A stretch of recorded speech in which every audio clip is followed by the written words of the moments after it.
దేవుడా నన్ను ఎందుకు శిక్షిస్తున్నావు అని మనందరం దేవుణ్ణి అడిగే ఉంటాం.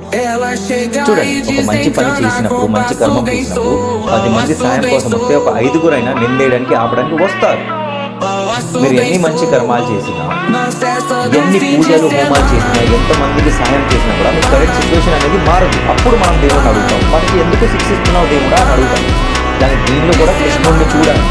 భగవద్గీత చాప్టర్ 10 శ్లోకం నంబర్ 38 కృష్ణుడు అర్జునుడు చెప్తున్నారు, అన్యాయం చేసే వారికి పడే శిక్ష నేను, అంటే ఆ పనిష్మెంట్ని నేను. ఒక మనిషి గెలుపుకి ఆ ధర్మం మార్గంని నేను, రహస్యంలో ఆ మౌనంని నేను, జ్ఞానుల్లో ఆ జ్ఞానాన్ని నేను.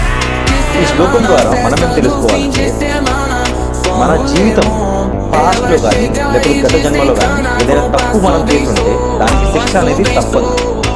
సో మీరు దేవుడు మార్గంని మెచ్చుకున్నారు, భక్తి మార్గంని మెచ్చుకున్నారు కాబట్టి ఫస్ట్ మీకు పడాల్సిన శిక్ష పడుతుంది. అది కూడా కృష్ణుడు అదే శిక్ష రూపంలో వచ్చి మీకు పనిష్మెంట్ అనేది ఇస్తారు. దీని అర్థం దేవుడు మీకు అస్సలు పట్టించుకోవట్లేదని కాదు, లేకపోతే మీ పైన ద్వేషం ఉందని కాదు. వాస్తవంకి దేవుడు మీ భక్తిని, మీ ప్రేమని చూశారు, అర్థం చేసుకున్నారు. అందుకే వేరంగా మీ శిక్షల్ని మీకు ఇచ్చి దాని తర్వాత మీరు పొందాల్సిన పుణ్యంని ఇస్తారు. అదే ఒక మనిషి ఒక ప్రయత్నంని చేస్తూ ఉంటాడు, దానిలో వాడు గెలాలనుకుంటాడు, కానీ కొంతమంది అన్యాయంగా గెలుస్తారు. వాళ్ళ జీవితంలో వాళ్ళు ఎక్కువ పైకి ఎదగలేరు. కానీ ఎవరైతే న్యాయంగా గెలుస్తారో వాళ్ళ జీవితంలో వాళ్ళు ఓడిపోయినా చాలా ఎత్తుకెళ్తారు. అందుకే కృష్ణుడు అన్నాడు, గెలుపులో ఆ ధర్మం మార్గంని నేను, రహస్యాల్లో మౌనంని నేను. అలాగే కృష్ణుడు అన్నాడు ఏంటంటే, జ్ఞానుల్లో ఆ జ్ఞానంని నేను.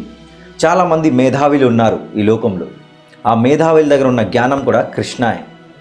సో దీన్ని బట్టి నేనేం చెప్తున్నానంటే, మీ జీవితంలో ఎన్ని మంచి కర్మాలు చేసినా, ఎన్ని పూజలు హోమాలు యజ్ఞాలు చేసినా, ఎంత దేవునికి నమ్మినా జీవితం కానీ మారకపోతే ధర్మం మార్గంని వదలొద్దు. దేవుడు ఇక్కడ మీ సహనంకి, మీ పేషెన్స్కి టెస్ట్ పెడుతున్నారు, అంటే పరీక్ష పెడుతున్నారు అంతే. దేవుడు ఆల్రెడీ మీ కష్టంని చూశారు. వాళ్ళపైన నమ్మకం ఉంచండి. ఎందుకంటే ధర్మం మార్గంలో నడిచినోడు ఎప్పుడు ఓడిపోడు. ఎక్కడ ధర్మం ఉంటే అక్కడ కృష్ణుడు ఉంటాడు, ఎక్కడ కృష్ణుడు ఉంటే అక్కడ గెలుపు ఉంటుంది. ఇది అర్థమయ్యేదాకా జయ శ్రీకృష్ణ, హరే కృష్ణ, రాధే రాధే, జయ జగన్నాథ్. దండో దమయతామస్మి నీతిరస్మి జిగీషతాం మౌనం చైవాస్మి గుహ్యానాం జ్ఞానం జ్ఞానవతామహం.